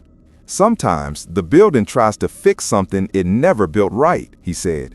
It wasn't part of this floor, he said. He looked at me for a long time, longer than usual. That night, I returned to the 5th floor, not because I wanted to, but because I needed to know. The hallway looked normal again. No door, no red paint, just the old faded wall between units 5B and 5C. No sign that anything had ever been there at all. But the floor beneath that section was different now, slightly warped, like something behind it had pressed too hard and left an impression. I ran my hand across the wall. The paint was dry, but the surface felt uneven, subtly curved outward, almost like it was breathing. And when I pressed my ear to it, just for a second, I heard a faint sound. Not the growl this time, a whisper. Not words, just a suggestion of voice, like someone mouthing something through layers of concrete and wood. I stepped back, heart pounding, and I understood what Gurney meant. That door wasn't meant to be opened, not by us. And if it ever appears again, I won't touch it, because some entrances don't lead to other rooms. Some lead to things, and once opened, they might not let you walk back out.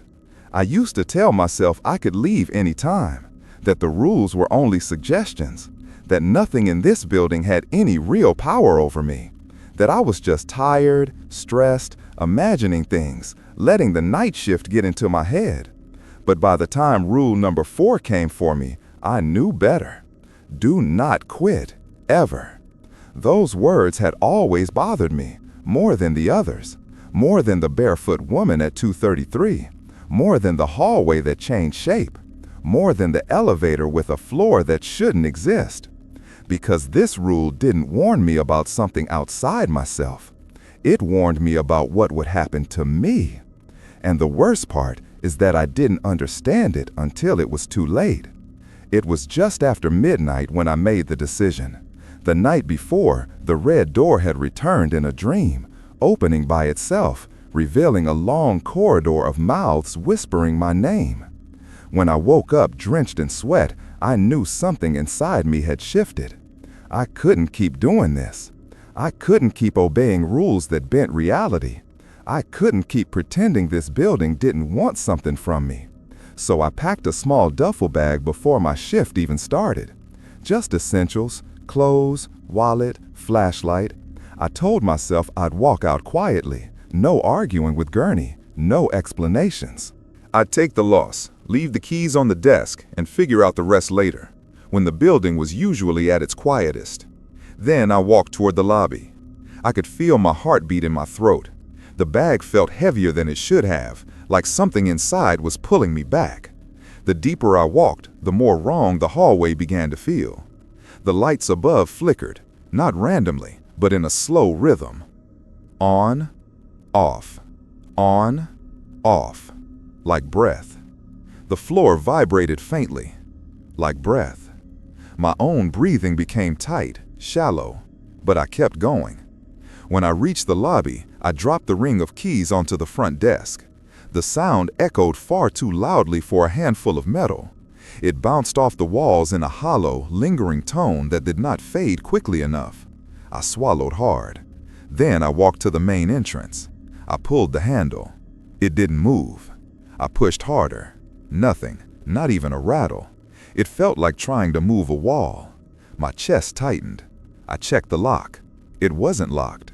I pulled again, harder this time, breath shaking. The glass didn't even flex. My heartbeat turned into pounding static in my ears. I stepped back and looked around, at the empty lobby, the still shadows, the flickering lights overhead. Something had changed. The air grew heavy, thick, almost humid. The walls seemed to darken by a shade, as if bruising from the inside. Behind me, a light clicked off. Then another. Then another. A slow, deliberate sequence, like footsteps. I turned.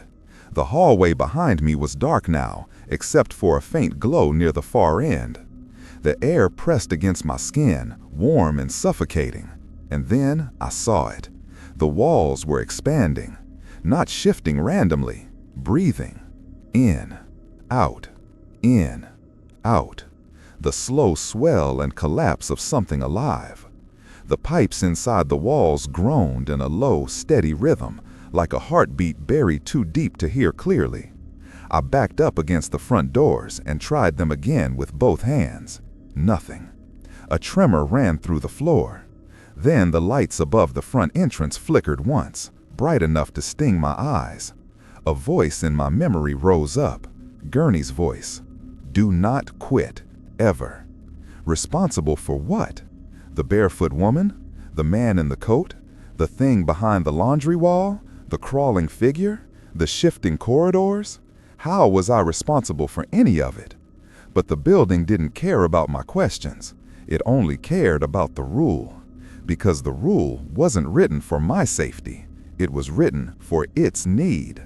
The need for a janitor. The need for someone who saw everything and kept going anyway. Someone who cleaned up the messes. Someone who didn't collapse under the weight of the strange. Someone who could be shaped by the rules. Someone who wouldn't leave. My breath caught as the floor rose slightly under my feet, lifting me an inch, then settling again. A warning, a breath, a reminder. When I looked toward the hallway again, the darkness seemed to pulse. For a moment, I thought I saw shapes inside it. Shapes pressed tightly against the walls, as if the building's skin had figures trapped beneath it. The building exhaled. The temperature dropped, just enough to raise the hair on my arms. And then, very gently, every light in the lobby went out at once. I stood completely still, my hands pressed to the unmovable front doors, my heartbeat pounding. The darkness behind me shifted. I didn't turn around. I didn't breathe. I didn't move. And slowly, so slowly I almost didn't notice, the lights came back on, one by one, soft, faint, like waking up. The walls stopped moving. The hallway cleared. The air pressure lifted. It was over. Or rather, the message had been sent. I didn't try the doors again. I didn't pick up my bag. I didn't ask the building for permission, because now I knew the truth. Rule number 4 wasn't a threat. It was a promise. You don't quit Bexley Apartments. You serve it until it finds someone else, or until it consumes whatever part of you it needs to keep its halls alive. And that night, standing in the lobby with the building's breath still fading from the air, I understood something I had refused to accept. I wasn't an employee.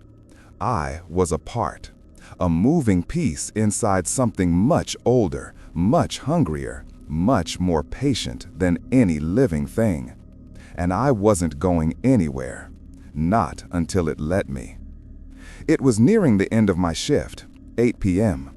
The hallways were quiet, no knocks, no flickers, no elevator opening on its own, just silence stretching through the walls like cold breath.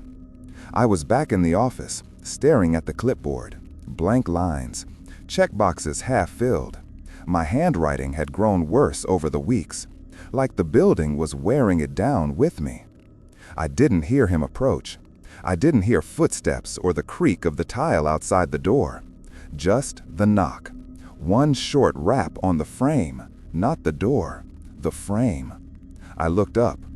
A man was standing there, dressed in a uniform I didn't recognize. Dark slacks, black button-up shirt, tucked in neat, no name tag. The fabric looked old, not worn exactly, just aged, pressed and proper, but from a different time. His face was narrow, skin pale but not sickly, eyes calm, lips thin. No visible tension, but something beneath the surface felt off. He didn't smile. My mouth was dry. I stood up slowly. "There is now," he said. He stepped inside the office, slow and sure, like he'd been in the room before, like it still remembered him. He looked around, took in the desk, the clipboard, the maintenance forms pinned to the wall. He didn't touch anything. Then he turned to me. "I've been assigned to assess protocol adherence," he said. I felt myself nod, like my body was responding before my brain could argue. He asked.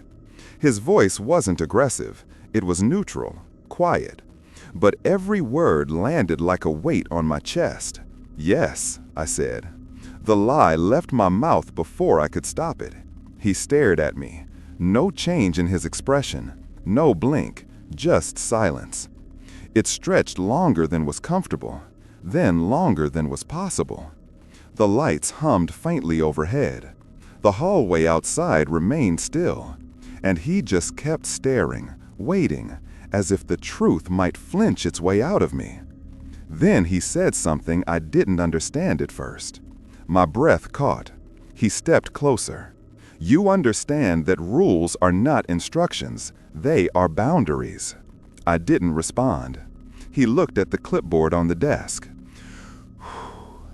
I swallowed hard. He looked at me again. I felt dizzy. My hands were sweating. I leaned back against the desk for balance. "What?" I asked, finally. He tilted his head, just slightly. "You've lasted longer than the last 5, he said. "Some don't even make it through week 2. They break Rule 1 or open a door they shouldn't. Some quit early." My stomach turned. He stepped back toward the doorway. "You're permanent now," he said. "Wait," I said, voice shaky. But he didn't answer. He just turned the corner and walked into the hallway, his footsteps silent. I rushed after him. The hallway was empty. No doors open, no sound of stairs, nothing. Just the long stretch of dim light and silence. I stood there for a long time. The words repeated in my mind. "You're permanent now." I went back into the office, sat down, looked at the clipboard again. There was a new rule at the bottom of the page, in handwriting that wasn't mine. In blue ink, smooth and deliberate. Rule 5. If the supervisor appears, let him speak. Do not follow him. I didn't write it, but it was mine now.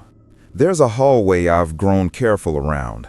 The first floor, just past the mailroom, where Unit 1A sits tucked into the corner.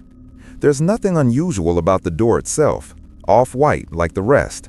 A dent in the bottom corner where something heavy was probably dragged through years ago. The number plate is crooked, dangling slightly from one rusted screw. I must have passed it 100 times before I ever noticed anything strange. But once I noticed it, I couldn't stop. It began with a breeze. Not cold, not warm, just wrong.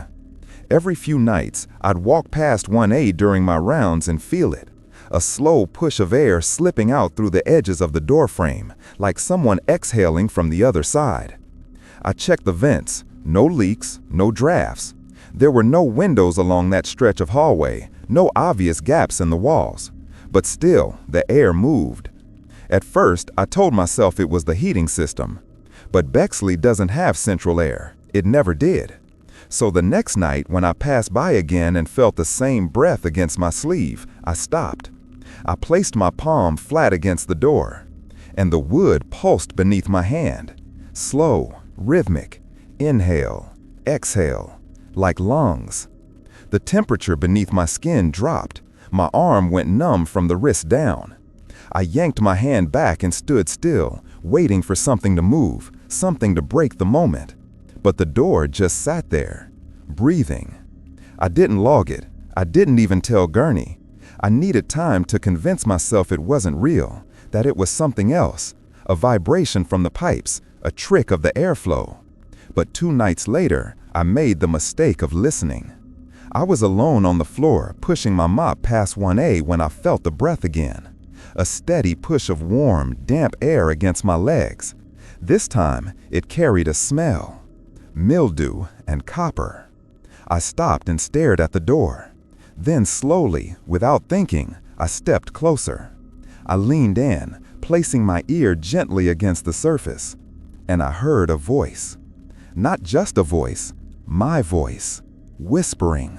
Not words I could understand, not immediately.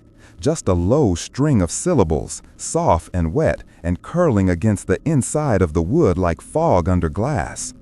Then the whispers became clearer. They were phrases I'd said, phrases I hadn't said in days. My own words, spoken back to me in my own cadence, but not by me. The voice was slightly wrong, too smooth, too close. It wasn't mimicking me. It was remembering me. I backed away. The door kept breathing. I could hear the inhale now. Long and slow, dragging in the air around it. The hallway lights dimmed slightly each time the breath reached its peak. Something behind that door was alive, and it was learning me. I marked the floor outside the unit with chalk, just a simple line across the base of the frame. The next night, the mark was gone. I drew it again, this time 2 lines. Gone. I stopped marking it. I started walking the long way around. A few days later, I caught Gurney outside the loading bay. 1A, I said. He didn't even flinch. He sighed, rubbing his thumb along the edge of his clipboard. It's not a unit, he said. He paused for a long time. You know how old buildings settle, shift, sink? I nodded. Sometimes they settle in more than just the foundation.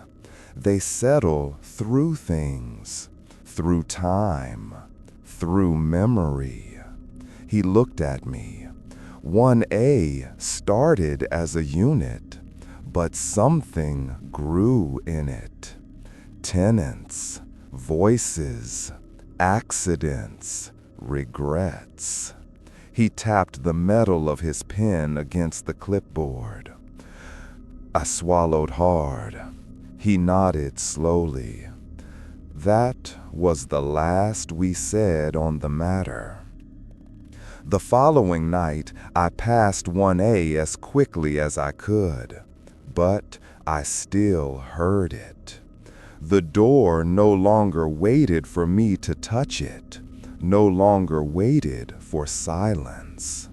It whispered while I was 10 feet away. The last phrase made me stop cold. I turned and looked back at the door. The light above it flickered, and for one moment the door moved. Not opened, not cracked, but shifted, as if whatever lived behind it had pressed its body against the inside surface, stretching the wood outward like skin over bone. I didn't move, didn't blink, and then it pulled back. Silence again. That night, I slept with my back against the far wall of my room, the light left on, the radio crackling quietly beside me, tuned to no one. I haven't gone near 1A since, but I still hear the breath. It moves through the walls now, through the vents, through the cracks under the baseboards. It's slower than before, not because it's weaker, because it's patient. It's still learning me. And the closer I get to finishing these rounds, the more it sounds like it's preparing to speak something new.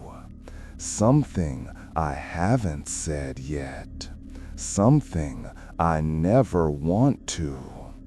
The night I saw myself was the night I stopped trusting reflections. A quiet shift, cold, with a breeze coming in under the east stairwell that didn't match the weather outside. I had just finished logging the boiler pressure in the basement when I returned to the lobby for a short break. The desk chair groaned as I sat. The building made its usual distant sounds. Pops from old pipes, wind brushing windows that hadn't opened in years, and the ever-present hum of lighting that flickered when it shouldn't. I reached for the thermos I kept behind the sign-in sheet. That's when I saw movement in the convex mirror. It hung in the far corner of the ceiling, one of those wide-angle security mirrors mounted to give a view of the blind hallway turn. I used it all the time to check for night wanderers or late deliveries. In it, I saw someone mopping. The hallway was empty. I froze. The mop moved slowly, pushing forward, then dragging back. A perfect J-stroke. Then again. Then again. It was the exact rhythm I used. I stood up. The figure in the mirror was wearing my uniform. Same dark blue coveralls, same sleeves rolled up just below the elbow. The mop had the same crack in the wooden handle. I stepped around the desk to the hallway. No one there. I turned and looked up at the mirror directly. The figure was still mopping, exactly as I had the night before. Same speed, same pauses, same left foot drag from the old sprain I got 2 winters ago. My stomach went tight. I stepped closer to the mirror, watching as the version of me kept repeating the motion. It didn't react, it didn't glance around, just worked. Then, without warning, it stopped. The mop handle froze mid-stroke. Its head turned, and it looked at me. Directly at me. Not through the mirror, not past me. At me. Our eyes met. Its face was my face, but the expression wasn't mine. I hadn't smiled in weeks. This thing smiled. A long, deliberate smile that didn't reach the eyes. I backed away from the mirror. It stepped forward in the reflection. I bolted around the corner. No one. The hallway was silent, save for the low buzz of the light fixtures. My breathing echoed in the corridor, shallow and quick. I returned to the lobby mirror. It was empty now. Only the warped fisheye view in the empty hallway and myself standing in the corner. But I couldn't shake the sense that something had seen me, known me, and worse, had studied me. Later, I checked the security footage. The camera at the desk is old and flickers every few seconds, but it records in 10-minute loops. I scrolled back to the time when I had first seen the figure in the mirror. I played it. There I was behind the desk, sipping from the thermos. In the mirror above, no movement. No one mopping. Not even me. The reflection wasn't there. But I had seen it. I had felt it see me. I played the footage again. Same result. Nothing. At the end of my shift, I returned to the janitor's closet to put away my things. The mop leaned in the corner where I left it. I hadn't used it all night.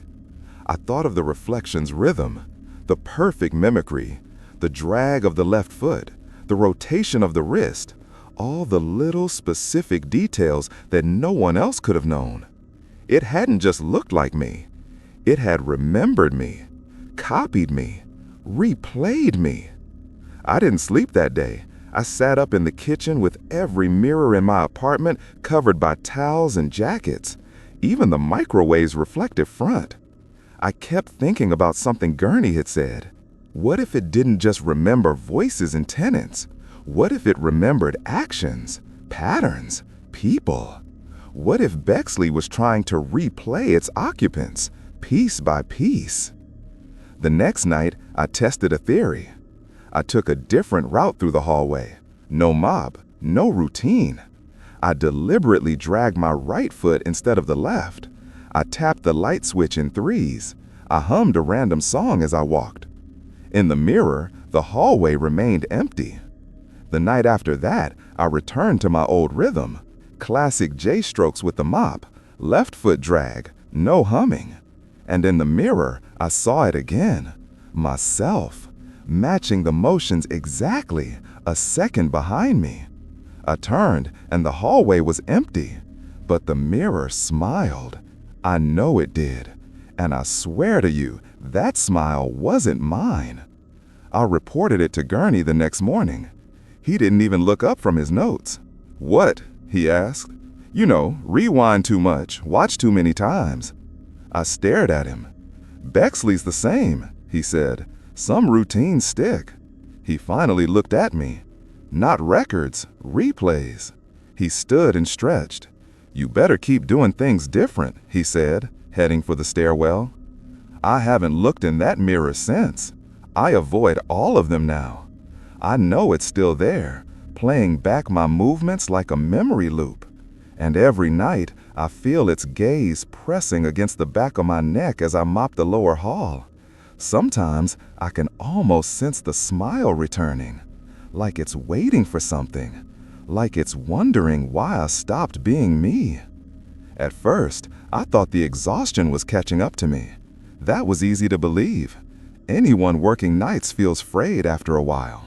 Anyone living inside Bexley would understand the constant tightness in the chest, the lack of real sleep, the drifting sense that the days are shorter than they should be.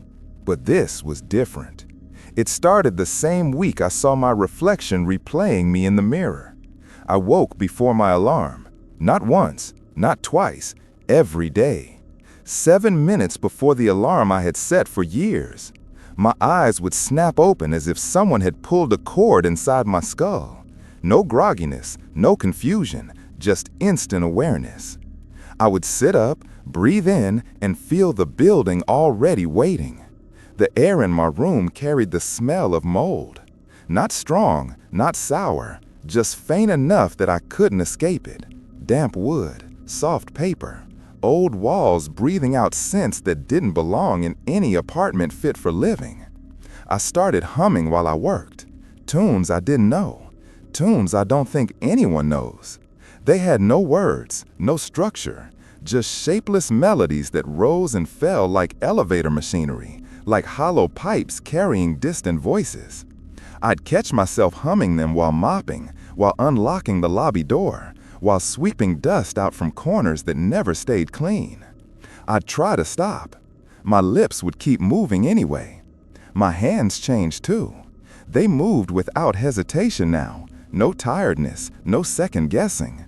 Every tool I picked up, mop, broom, keyring, felt lighter than before, shaped perfectly to my grip. My steps through the hallways became measured, practiced, almost ritualistic. At times, I didn't feel like I was choosing to clean. I felt like I was continuing something already underway.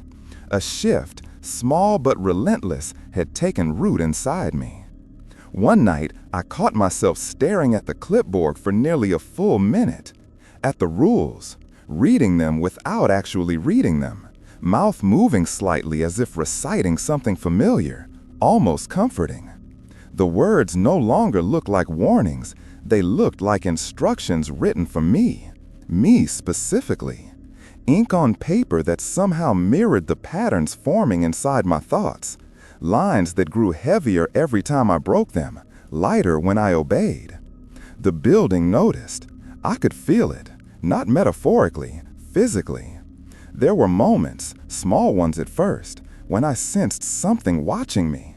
Not from one place, from all places, from the angles of hallways, from behind the vents, from the tiny cracks in the corners of the stairwells. A pressure, a presence, a steady attention that grew more familiar every night. I'd be mopping the tile outside Unit 3B, and I would suddenly know, without turning around, that something behind me had shifted. Not in sound, in patience. It felt like a teacher watching a student practice, or an animal watching its reflection grow closer to matching its posture. I told myself it was all in my head, but the building kept confirming otherwise. Things I used to notice immediately, crooked picture frames, a missing trash bag, a wet footprint, began appearing before I even reached them. My body reacted before my eyes did. I'd turn a corner already reaching for the broom I needed. I'd unlock a door and step aside before the lights inside flickered. I'd hear a distant creak and know exactly which floorboard had shifted. I wasn't guessing. I knew. Like the building and I shared the same memory now. One night, while scrubbing rust from the basement doorframe, I caught myself whispering something. A list. Not mine, not from the clipboard. A new rule. I froze. The words hung in the air, damp and low. My hand kept scrubbing. I had not decided to say that. I had not thought it, but the building had. I leaned back against the wall, breathing hard. My heartbeat thudded in my ears. I waited for the panic to rise, but instead a different feeling crept through me. Relief. That realization horrified me more than anything else had. I wasn't afraid of the building anymore. I was comforted by it. The deeper this change pulled me, the more I smelled the same two things everywhere I went. Mold. Paper. Not wet mold, not rotting paper. Something older. The scent of history too long kept in the dark. Something left in walls for decades, waiting for a caretaker to learn its presence. Some shifts felt subtle, a tug towards certain hallways, a heaviness in my chest whenever I lingered too far from the main lobby, a pulse in the floorboards that matched my footsteps if I slowed down long enough. Some shifts were not subtle at all, like the night I reached the 3rd floor and heard someone breathing behind me. When I turned, there was no one, but the breath didn't stop. It just moved closer. I pressed a hand to the wall. The wall breathed back. I don't know when exactly the transition happened, but one night I looked at my reflection in the metal elevator doors and didn't recognize the posture. Not the face, not the clothes, the posture. I stood like someone else, someone who had been here much longer than me, someone who had memorized the building, someone who had become part of it. I stepped back, pulse racing. The reflection stepped with me, same second. But the fear in my eyes didn't reach its face. The elevator dinged softly, almost reassuring, like a pat on the shoulder, like approval. Now, when I walk the halls, I no longer feel alone. I feel accompanied, guided, observed in a way that no longer feels hostile. The rules don't frighten me. They calm me, anchor me, complete me. Sometimes I catch myself touching the walls with the back of my fingers, just to feel the faint movement beneath the surface, the slow pulse, the memory. And every time I do, I feel it. A quiet acknowledgement. The building recognizes me now, not as a visitor, not as staff, as something it has shaped, something it has claimed, something that belongs. My hand did. I stood in front of the elevator with the janitor's cart beside me, just like any other night. I'd mopped the lobby, emptied the trash bins, checked the service panel. But as I reached for the 2nd floor button, my fingers drifted down instead, toward the bottom of the console. There, just beneath the labeled floors, was a small black button. I had never noticed it before. It was unlit, marked only with the faint white engraving of a single letter. R. I remembered rule number 3. Send them to the elevator, press R, walk away. But this time, no one had asked. I was alone. Or maybe not. I pressed it. The button clicked with a soft mechanical weight. The doors closed in front of me. The light overhead dimmed, then flickered, then went black. The elevator began to move, Not down to the garage or basement, but deeper. Past anything labeled. Past where the floors made sense. The air turned colder with each second. The hum of the car grew lower and slower, as if gravity itself had become thicker, like syrup in the cables. I tried to reach for the emergency stop button, but my body wouldn't move. I wasn't frozen. I was willing. When the doors opened, I expected darkness. But what I found was a mirrored room. Floor to ceiling, all four walls, mirror.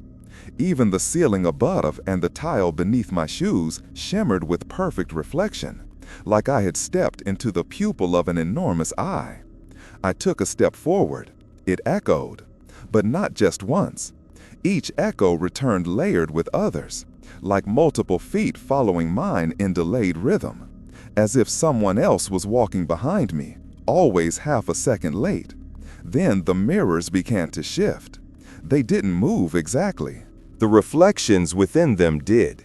I saw faces, not all at once, but slowly, methodically. The woman from the trash chute, the man from the 5th floor with the wool coat, the child from Unit 4C, giggling with no mouth, the reflection of me from the lobby mirror. All of them were inside the glass, watching. Some smiled, some wept, some simply stood still, their eyes open wide and unblinking. They were not looking at me, they were looking through me. And in the center of the room, where no mirror stood, was a janitor's card, a familiar one, my card. Down to the worn corner of the mop bucket, the coffee stain on the handle, the loose wheel that squeaked during turns. Beside the cart stood a uniform, folded neatly, pressed and ready, and stitched into the chest was a name tag, my name, my actual name, the one I hadn't told anyone in this building, the one not written on any HR file or maintenance request, the one I hadn't spoken aloud in months. Seeing it there made my stomach twist. I stepped toward it, not quickly, not reluctantly, like I was stepping into something I'd always known was waiting. As I approached, the reflections around the room began to move again, but this time they turned away. One by one, they stepped back into their mirrored shadows and faded. Except one, mine. My reflection stayed, but it didn't mirror me anymore. It stood still while I reached out. It didn't blink when I flinched. It only smiled. The moment I picked up the uniform, the elevator doors closed behind me. Softly. No noise, no mechanical clunk. Just a ceiling, a final decision. The lights inside the mirrored room dimmed. The reflections vanished, all except mine. I stood there, holding my own name stitched in someone else's thread, watching a version of myself nod slowly in the glass. And behind my mirrored self, I saw one last thing. A hallway, unmarked, dimly lit, just beyond the reflection. I turned around. There was no hallway in the room with me, but in the glass, it waited, like an invitation. I stepped forward again, closer to the mirror, closer to my reflection. And as I moved, I watched him do the opposite. He backed away, into the hallway, smiling. Then he turned and walked into the dark. The room is quiet now, still. I don't know if I ever left. I don't remember the elevator ride back up. I don't remember unlocking the janitor closet or turning off the lobby lights or returning to my bed. But I woke this morning to the scent of mold and old paper stronger than ever. I found the uniform folded at the foot of my bed. The name tag was still stitched on. Not just my name. Below it, a new line had been added. Resident.